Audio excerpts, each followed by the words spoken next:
Mahigit 2 pisong taas presyo sa kerosene at mahigit piso sa diesel at gasolina nakaambang ipatupad bukas August 15. Ang detalye sa report ni Hazel Alviar.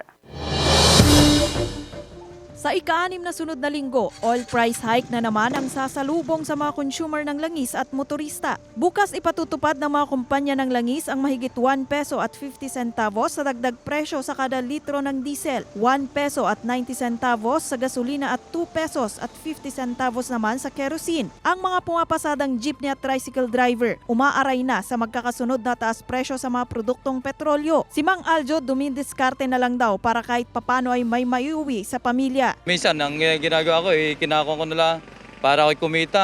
Halos sinasabay ko na sa presyo ng pamasahe ng jeep. Minsan dati hanggang alas 5, alas 6, ngayon mga alas 7, alas 8, minsan naabot pa mga alas 10. Hindi maganda ngayon dahil tataas na naman ang ating kurod. Mahina naman din po ang biyahe pa namin at hindi po masyadong nagpapapasok. Apektado rin daw ang mga delivery rider tulad ni Roynald. Ang gasolina lang namin, 100 kasya na maghapon ngayon, nasa 150 na. Ipon na para sa pamilya, hindi, napapadagdag pa sa allowance namin sa araw-araw. Sir, sana ibaba naman para hindi naman kami talo. Ayon sa Oil Management Bureau ng Department of Energy, ilan sa mga dahilan ng oil price hike ang pagtaas ng demand ng langis sa US, nangyaring pag-atake sa isang vessel sa Russia at production cut sa langis ng Saudi Arabia. Hindi naman masabi ng DOE kung magtutuloy-tuloy pa rin ang oil price hike sa susunod na linggo. Dahil nga may production cut, wala silang maibebenta o mai-export na mga raw materials. Merong mga reason na lumaki din yung baba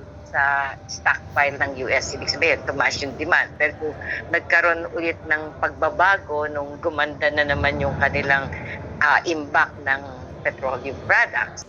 Kasama si Buhay Adante Jr., Hazel Alviar, Balitang Southern Tagalog.